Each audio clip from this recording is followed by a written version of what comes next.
Did the elderly of the medieval world just fade away when war drums sounded? Were they simply silent spectators as their world burned around them between the years 500 AD and 1500 AD? What really happened to those who had seen many winters when armies marched and castles fell? Number 7. The burden of care and unpaid labor. Warfare was not just about soldiers clashing on dusty fields. It reshaped daily life for everyone, especially those no longer in their youthful prime. For the elderly, the departure of younger generations to battle or their demise on the battlefield often left a gaping void in the household and community. This void was frequently filled by the older members, who were suddenly thrust into roles of immense responsibility and grueling labor they might have thought themselves long past. The medieval economy, largely agrarian, relied heavily on physical effort. Fields needed to be tilled, harvests brought in, animals tended, and repairs made, with men drafted into militias or professional armies, and younger women sometimes displaced or lost the burden of these essential tasks, often fell to the elderly. Consider a small village in northern France during the 100 Years' War. A chronicler from the period, known only as the Monk of Saint Denis, recorded instances of elderly men and women struggling to maintain their farms after their sons and grandsons were gone. These individuals, perhaps in their 60s or 70s, would have been expected to perform tasks like plowing with oxen, scything wheat, or repairing thatch roofs. Such work was physically demanding even for the young, and for older bodies it could lead to severe exhaustion, injury, or even death. The historical work, Life and Labor in the Missibille Village by Dr. Agnes Pembroke recounts how older women previously occupied with domestic crafts and supervising younger family members found themselves solely responsible for the churning of butter, the baking of bread, and the weaving of cloth, all while simultaneously. The absence of a strong male heir meant the elderly patriarch might have to step back into the field, despite a long life already spent in strenuous agricultural work, leaving him susceptible to ailments that were less common for his younger counterparts. The care of orphaned children also became a significant responsibility for the elderly.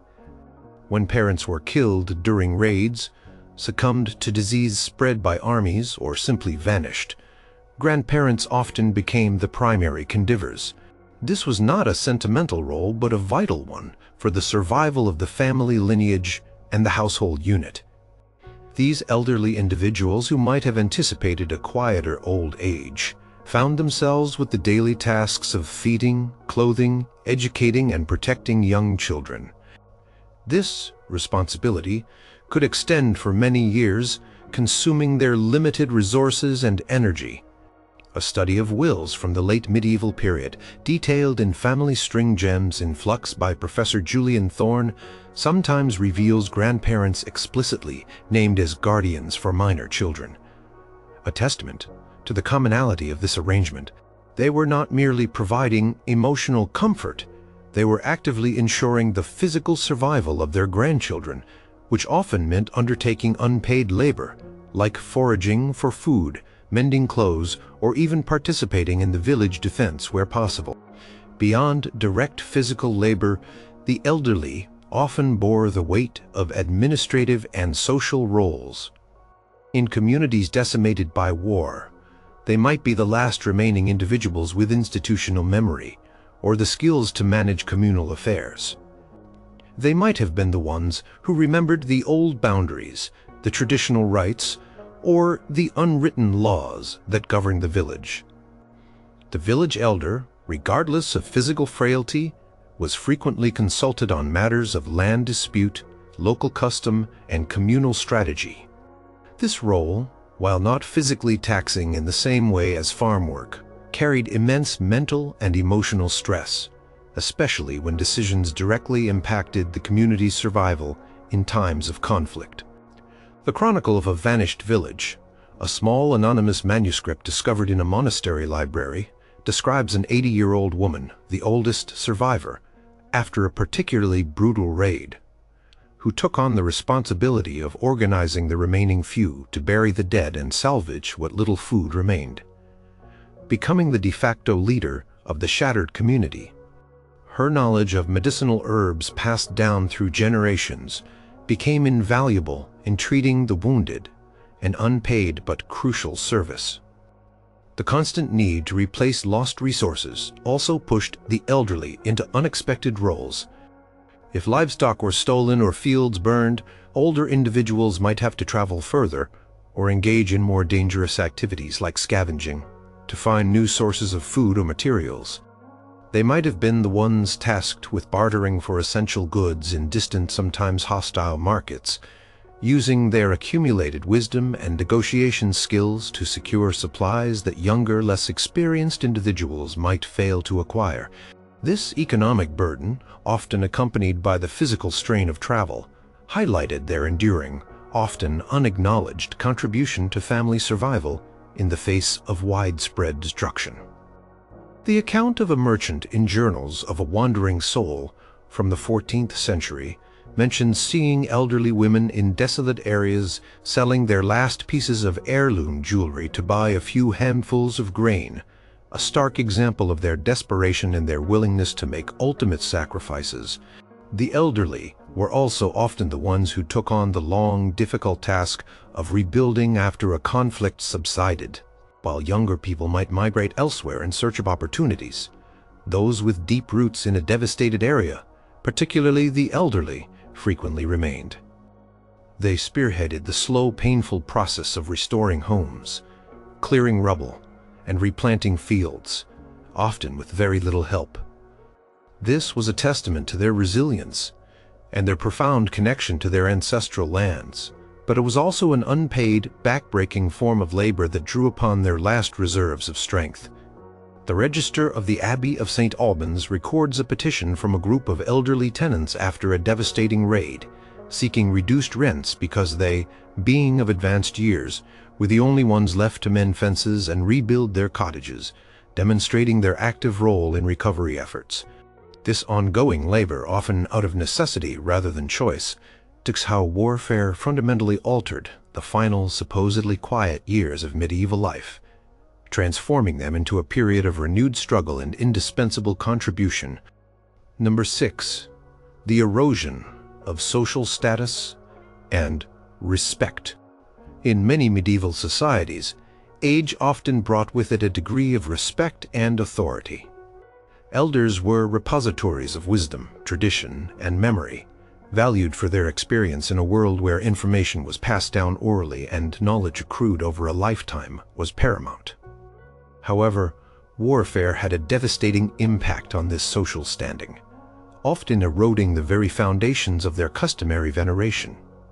When communities were shattered, lineages broken, and traditional hierarchies dissolved by violence, the old order crumbled, leaving the elderly vulnerable and often marginalized. Physical prowess was highly valued in a martial society, and as the elderly lost their strength and agility, their perceived utility in a time of constant conflict diminished. A young warrior was an asset. An elderly person, especially one too frail to fight or flee, could be seen as a liability, a mouth to feed without contributing to defense or immediate labor. Chronicles from periods of intense warfare, such as the Mongol invasions or the later stages of the Viking Age, frequently depict the brutal calculus of survival where the weakest, which often included the very young and the very old, were left behind or actively eliminated. The Annals Cambrii, a Welsh chronicle, obliquely mentions the desperation that led families to abandon those unable to keep pace during flight from invaders. A veiled reference to the infirm and elderly, this stark reality meant that the traditional reverence for age could give way to a grim pragmatism where only the strong survived. The loss of wealth and property, a common consequence of warfare, also significantly impacted the elderly's status. In a society where land ownership and material possessions often dictated social standing, the destruction of homes, the seizure of livestock, or the burning of crops could strip an elder of their economic foundation. A once respected landowner, now destitute and reliant on charity, could see their influence evaporate.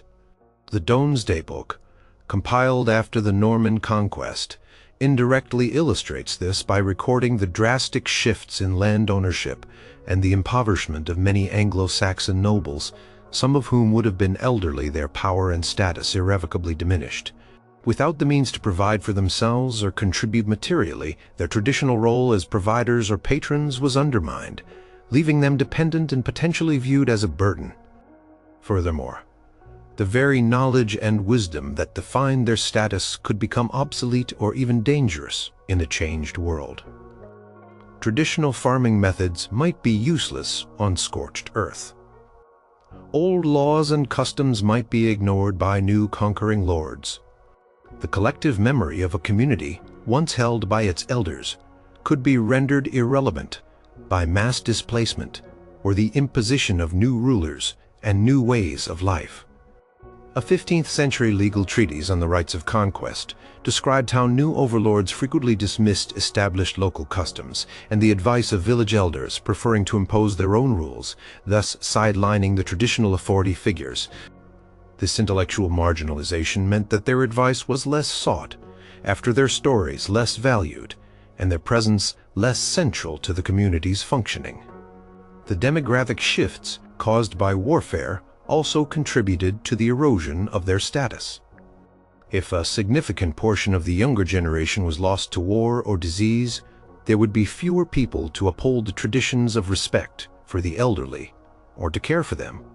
The absence of a strong, healthy younger generation meant that the elderly could become isolated, their voices unheard in the chaos of reconstruction or ongoing conflict. A study by Dr. Helena Rostova in Demographics of Disaster, Medieval Europe, highlights how severe population declines after events like the Black Death, often exacerbated by ongoing, often over. This could lead to neglect or outright abandonment, a stark contrast to the idealized image of respected elders surrounded by their kin. The very concept of wisdom itself could be challenged. In a brutal, unpredictable world, the wisdom of peaceful times might seem irrelevant. The old ways of settling disputes, of managing resources, or of inter-village relations might be seen as naive or weak in the face of brutal military realities. A young, hardened veteran who had learned to survive by cunning and force might command more respect than an elder who spoke of ancient customs. This psychological shift in societal values could deeply undermine the elderly's position. The sagas of the Icelanders, while not strictly medieval in the same context, sometimes reflect this tension, showing younger, bolder individuals challenging the authority of older, more cautious figures in times of conflict. Ultimately, the erosion of social status for the medieval elderly during warfare was a complex vulnerability, economic destitution, intellectual obsolescence, and demographic shifts. It meant that a period of life that ideally should have brought peace and veneration was often marked by increased precarity, marginalization, and a profound loss of the respect that was once their due. Their wisdom, once a guiding light, could become a relic in a world constantly reshaped by the sword. Number 5. Displacement and loss of home. One of the most immediate and devastating impacts of warfare on the medieval elderly was forced displacement and the irreparable loss of their homes. When armies marched, whether they were invading forces or defending legions, the land became a battleground, and civilian populations were rarely spared. Scorched earth tactics, sieges, and raids often meant the destruction of entire villages and towns, leaving the elderly with nowhere to go. Their homes, often built up over generations and filled with the memories and comforts of a lifetime, vanished in smoke and flame. Consider the inhabitants of a village in the path of an advancing army during the Norman conquest. As described in the Anglo-Saxon Chronicle, communities were often burned as a deliberate tactic to deny resources to the enemy or to punish resistance.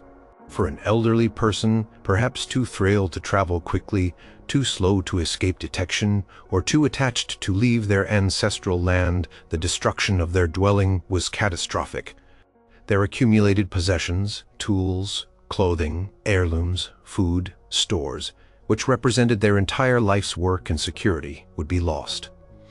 This sudden destitution was far more crushing for an elderly individual who possessed neither the physical capacity nor the time to rebuild from scratch. A young family might have the resilience and energy to restart elsewhere, but for someone in their later years, the prospect of homelessness and complete material deprivation was terrifying. The flight from conflict often meant becoming a refugee. For the elderly, this journey was fraught with peril. They might have to travel long distances on foot, often with little food or water, exposed to the elements, and vulnerable to bandits or desperate soldiers. Their bodies, already weakened by age, would struggle with the physical demands of such an exodus. The Chronicle of Matthew Paris records the plight of refugees during periods of internal strife in England, mentioning the suffering of the old and the weak who perished along the roads. They lacked the stamina of younger people, making them more susceptible to exhaustion, illness, and starvation during a forced migration. They might fall behind their families, becoming separated and isolated in unfamiliar and hostile territories. Furthermore, the loss of home meant the loss of their social network and support system. Medieval life was deeply communal, with extended families and village bonds providing crucial assistance in old age. Being uprooted from their familiar environment meant leaving behind neighbors, friends, and sometimes even family members who could not flee with them. This isolation, combined with the trauma of displacement, could lead to profound emotional distress, what we might call today a form of cultural shock or profound grief. A study by Dr. Imogen Davies, The Dispossessed, Medieval Refugee Experiences, highlights the psychological toll of such displacement, noting how elderly individuals, particularly, struggle to adapt to new environments or to form new social connections, leading to feelings of profound loneliness and despair, even if they survived the initial flight. Finding a new place to settle was incredibly difficult for the elderly. They lacked the skills or physical capacity to clear new land, build new homes, or compete for scarce resources in already established communities. They might be viewed as a burden by host communities who were themselves struggling with wartime shortages. Their status as refugees often meant they were dependent on charity, further eroding their dignity and independence. The records of monastic institutions sometimes show requests for alms from elderly refugees, indicating their reliance on external support. Without the traditional support of their home and kin, their survival became precarious, often dependent on the goodwill of strangers or the limited resources of charitable organizations. The concept of a safe haven was also fluid during wartime. A monastery or a fortified town might offer temporary refuge, but these places themselves could become targets for sieges or raids, forcing further displacement. An elderly person who had already endured one traumatic flight might be forced to repeat the experience, each time diminishing their physical and mental reserves. The sermons of Berthold of Regensburg frequently lament the constant fear and movement forced upon common people by the perpetual conflicts of the 13th century. A fear undoubtedly amplified for the elderly who longed for stability. Ultimately, the loss of home for the medieval elderly due to warfare was more than just the loss of a building. It was the loss of their entire world, their security, their identity, their community, and their very means of survival. It transformed them into perpetual wanderers, often with no hope of ever returning to the life they knew, leaving them vulnerable and forgotten in the tumultuous landscape of medieval conflict. The physical journey was agonizing, but the psychological burden of leaving everything behind was perhaps even more profound, shattering their sense of belonging and peace in their final years. Number 4. Psychological trauma and chronic fear. The experience of warfare in the medieval period was not just about physical wounds or material destruction. It inflicted deep and lasting psychological scars, particularly on the elderly. Unlike younger individuals who might be drafted into armies or might possess the resilience of youth, the elderly often bore witness to atrocities, lived under constant threat, and endured the profound grief of losing loved ones, leading to chronic fear, anxiety, and trauma that defined their final years. Imagine living in a region frequently ravaged by raiding parties, where the arrival of soldiers, whether enemy or friendly, meant uncertainty, violence, and deprivation. For the elderly, who had perhaps seen multiple conflicts throughout their lives, this created a pervasive atmosphere of fear. Every distant drumbeat, every rumor of marching men, every plume of smoke on the horizon would trigger intense anxiety. This constant state of alert, known today as hypervigilance, would have been exhausting and terrifying. A letter from an anonymous cleric in 13th century Burgundy, preserved in the archives of a local abbey, describes the plight of villagers who lived in a state of perpetual dread, their elderly especially, for they remember the old calamities and expect new ones daily. This constant mental strain, never knowing if the next day would bring destruction, famine, or death, would have worn down even the strongest constitution. The witnessing of violence was a particularly traumatic experience for the elderly. They might have seen their homes burned, their neighbors brutalized, their family members killed or taken captive. Unlike soldiers who might be desensitized or engage in the violence themselves, civilians, especially the elderly, were often helpless victims. The horror of such events could lead to what we now understand as post-traumatic stress, the Chronicle of Battle Abbey. While primarily focused on the monastic life, occasionally details the impact of nearby conflicts on the surrounding communities, describing individuals who became withdrawn, unable to speak, or suffered from nightmares long after the danger had passed. For an elderly person who might have less mental flexibility or fewer coping mechanisms than a younger individual, these memories would fester, potentially leading to depression, apathy, or even mental breakdown. Grief was another profound psychological burden. Warfare often meant the loss of sons, daughters, grandchildren, and spouses. For an elderly person, these losses were devastating, cutting off their support networks and leaving them isolated. The medieval lack of sophisticated medical care meant that deaths were frequent, and the emotional toll of watching loved ones suffer and die, often from war-related disease or injury, was immense. The absence of a formal grieving process or psychological support exacerbated this suffering. An elegy from a medieval Welsh poet, though rare, speaks to the sorrow of an elder who has outlived all his kin, and now only the silence of graves answers his call. This profound loneliness, coupled with the weight of survivors' guilt, would have made their later years a period of deep sorrow. The destruction of their known world also created a sense of loss and hopelessness. The elderly often had a deep connection to their land and their community, having lived their entire lives within its confines.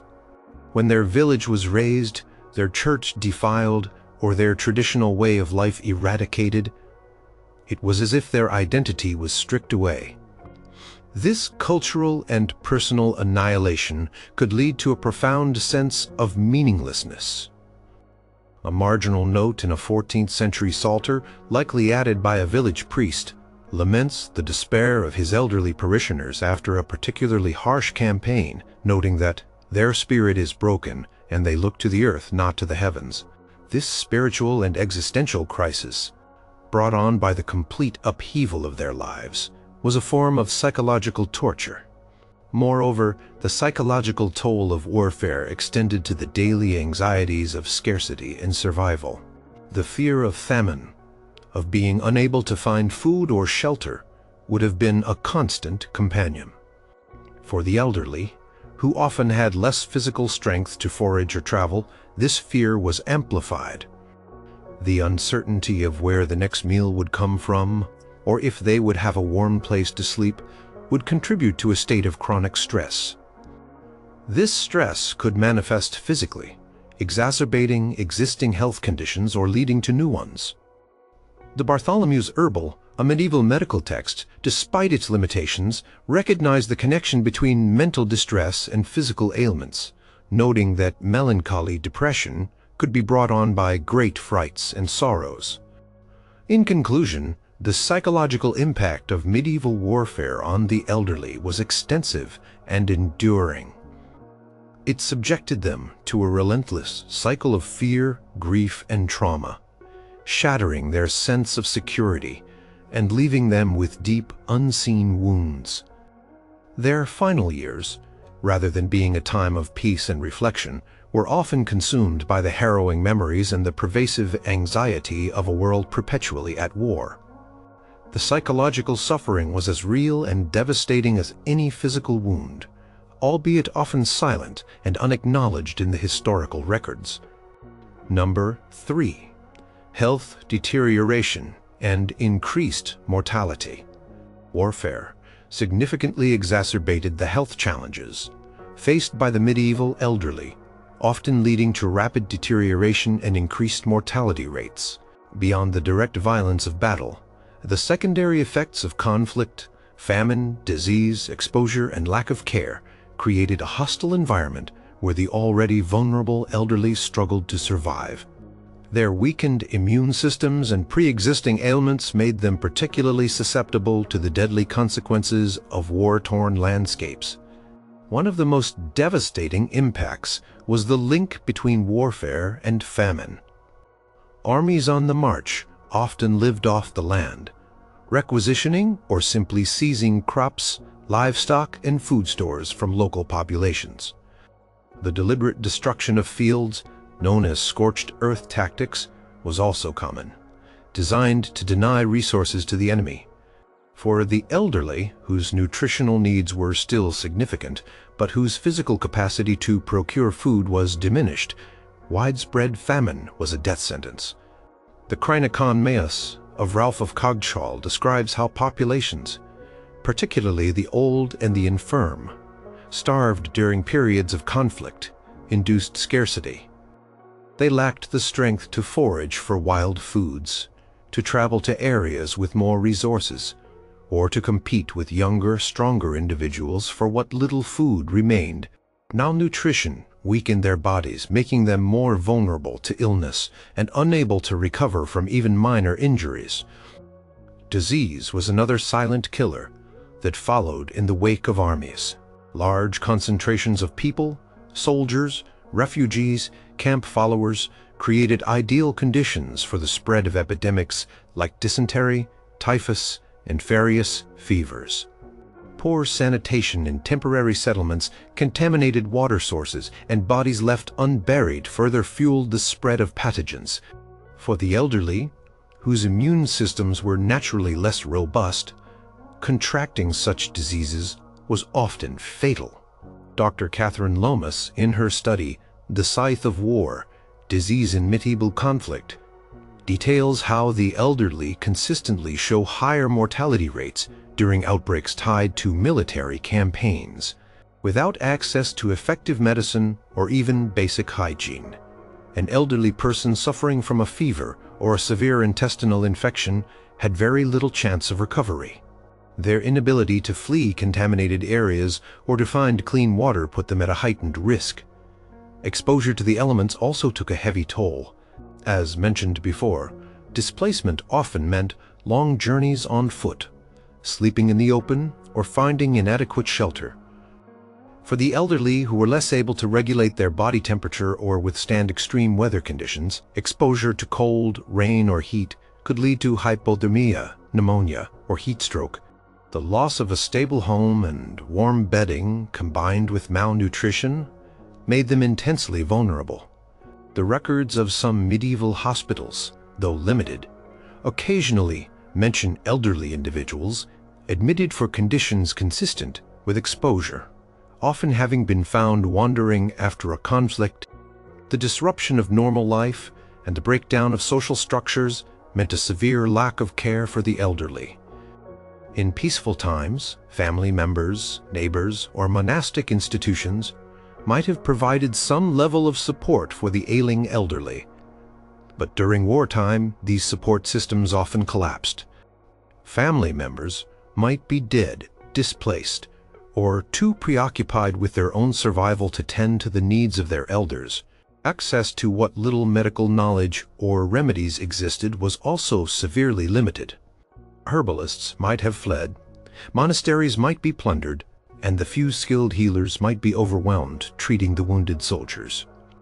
An elderly person suffering from a chronic illness like arthritis or a heart condition would find their condition worsening rapidly without the accustomed care, rest, or specific dietary needs. They might have required injuries, even minor ones, could become deadly. A fall, a cut, or a bruise that a younger person might easily recover from could lead to a debilitating infection or a cascading series of health problems for an elderly individual with compromised health. Without proper wound care, even a small scratch could become gangrenous, leading to death. The scarcity of clean water and materials for bandages further compounded this risk. A marginal illustration in a 13th century German manuscript depicts an elderly man with a bandaged leg, surrounded by a desolate landscape, suggesting the difficulties of recovery in war-torn regions. Ultimately, medieval warfare created a perfect storm of conditions that severely undermined the health of the elderly. They faced increased risks of starvation, epidemic disease, environmental exposure, and profound neglect. Their already fragile health, a natural consequence of age, became acutely precarious under the relentless pressure of conflict. For many, the end of their lives came not from a soldier's sword, but from the slow, agonizing effects of a world turned upside down by war, a stark testament to the profound and systemic impact of conflict on the most vulnerable members of society. Number 2, loss of support networks and social isolation. Medieval society, unlike modern individualized structures, was built upon intricate webs of familial and communal support. For the elderly, these networks were not merely pleasantries, they were the scaffolding of their survival, providing food, shelter, care, and companionship. Warfare, however, systematically dismantled these vital support systems, leaving many elderly individuals profoundly isolated and vulnerable. The most direct impact was the loss of family members. Sons who were often the primary caregivers and economic providers for their elderly parents were frequently conscripted into armies or killed in battle. Daughters might be displaced, taken as captives, or forced to flee, leaving their aged parents behind. The Gesta Danorum by Saxo Grammaticus, though epic in scope, contains passages hinting at the fate of those left behind when younger generations went to war. The death of a spouse, a common occurrence in the harsh medieval world, was amplified by conflict, as partners might succumb to war-related diseases, famine, or direct violence, leaving the surviving elder utterly alone. A widow or widower, already facing the emotional trauma of loss, would then also confront the daunting challenge of survival without their lifelong partner's contribution. The absence of a strong, intact family unit meant the elderly were bereft of the physical assistance, emotional comfort, and practical support essential for their daily lives. Beyond the immediate family, the broader community network often disintegrated under the pressures of war. Villages were dispersed, neighbors fled in different directions, and communal bonds were strained or severed entirely. In peaceful times, a village might have informal systems of mutual aid, where neighbors helped the elderly with chores, shared food, or offered company.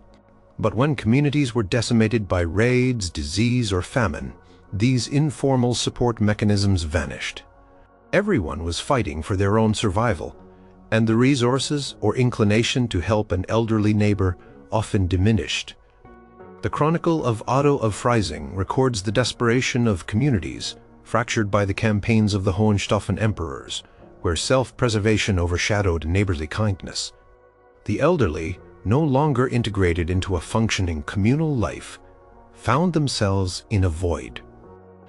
The destruction of institutions that traditionally offered care to the elderly also contributed to their isolation.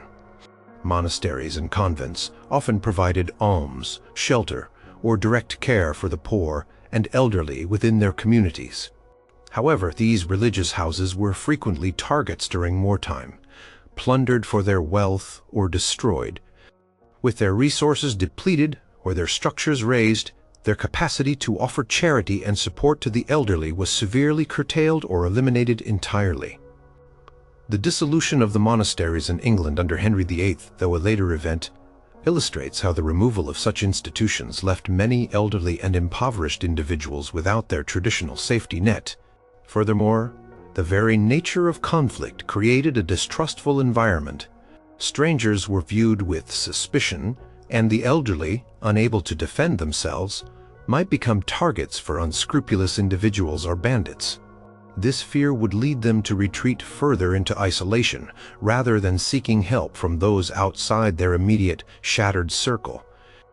The breakdown of law and order meant that the elderly were particularly vulnerable to theft, assault, or exploitation, reinforcing their need to remain hidden and alone, even if it meant doing without essential assistance.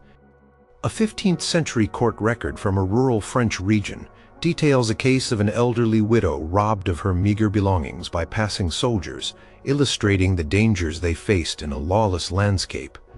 The psychological toll of this isolation was immense. Humans are social creatures, and the elderly in particular often rely on social interaction for their mental well-being.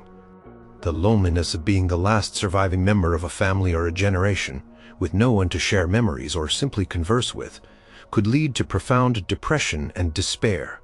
The Book of Marjorie Kempe, a rare first-person account from the medieval period, though not about warfare specifically, hints at the spiritual and emotional solace derived from communal life and how its disruption could cause distress. For the elderly left behind in deserted villages or wandering aimlessly, the silence of their solitude would have been deafening, filling their final days with a profound sense of abandonment. In essence, medieval warfare systematically undermined the intricate networks of familial and communal support that were critical for the well-being and survival of the elderly. It severed their connections to family, fractured their communities, destroyed charitable institutions, and fostered an environment of fear that drove them further into isolation. This profound social isolation, often accompanied by material deprivation, transformed their later years into a period of extreme vulnerability, making their survival an even more desperate struggle against the relentless tides of conflict. Number 1. Direct violence and targeted attacks. While often overlooked in grand narratives of battles and campaigns, the medieval elderly were not immune to direct violence during times of war. In fact, due to their perceived weakness and inability to defend themselves, they were frequently victims of targeted attacks, becoming casualties not just of collateral damage, but of deliberate. This aspect of warfare directly challenged the notion of a peaceful retirement, plunging their later years into a terrifying reality of danger. Raids and sieges were common features of medieval warfare, and civilian populations were rarely spared. During a raid on a village, for instance, elderly men and women, often too slow to flee or too stubborn to leave their homes, were particularly vulnerable. Soldiers, whether enemy or even their own, might plunder homes, and if met with resistance or simply out of wanton cruelty, they might inflict violence upon the elderly residents. The Chronicle of Henry of Huntingdon describes the savage nature of warfare, noting instances where communities were put to the sword, implying the indiscriminate killing of all inhabitants, regardless of age. An elderly person attempting to protect their meager possessions or hide their children could become a direct target for a frustrated or brutal soldier. The deliberate killing of the elderly was sometimes a calculated tactic. In some cases, invaders might choose to eliminate the elderly to remove useless mouths, who would consume resources, but contribute little to labor or military effort. Or, more horrifyingly, they might be killed to terrorize the remaining population, ensuring compliance and preventing future resistance. Historical accounts from the Viking Age, such as passages in the Annals of Ulster, sometimes refer to the slaughter of women, children, and old men during raids on monasteries and settlements, indicating that no age group was spared from the sword or axe. This cold pragmatism turned the elderly into expendable figures, their lives having no value in the brutal logic of conquest. Beyond outright killing, the elderly were also susceptible to other forms of direct violence, such as physical assault, torture, or mutilation. Soldiers might torture elderly individuals to extract information about hidden valuables, troop movements, or the whereabouts of younger family members. While there are fewer explicit records detailing torture of the elderly, legal records from periods of high conflict, such as those from the later stages of the 100 Years' War in France, occasionally reference acts of extreme cruelty against non-combatants which would undoubtedly have included the elderly. The physical pain and long-term suffering from such abuses, even if not immediately fatal, would have been agonizing for an aged body. Sexual violence, while less documented for the elderly, was a pervasive feature of medieval warfare and would not have discriminated by age. Though the common narrative often focuses on younger women, elderly women were also vulnerable to rape and sexual assault by soldiers, an unspeakable trauma that would have left devastating physical and psychological scars. The silence in historical records on this specific demographic does not mean it did not occur. Rather, it reflects the broader societal reluctance to document such horrific acts. The elderly were also often victims of deliberate neglect or forced exposure, which could be a slower but equally deadly form of violence. Left behind during a forced march or abandoned in a ruined village, they would succumb to hunger, thirst, or the elements. While not an act of direct physical attack, the conscious decision to leave the most vulnerable to perish was a form of violence rooted in the brutal realities of wartime survival. The itinerary of John Leland, though from a later period, sometimes notes deserted villages where only the very old were found, left to their fate. The destruction of property could also be seen as a direct act of violence against the elderly, as their homes and livelihoods were integral to their survival.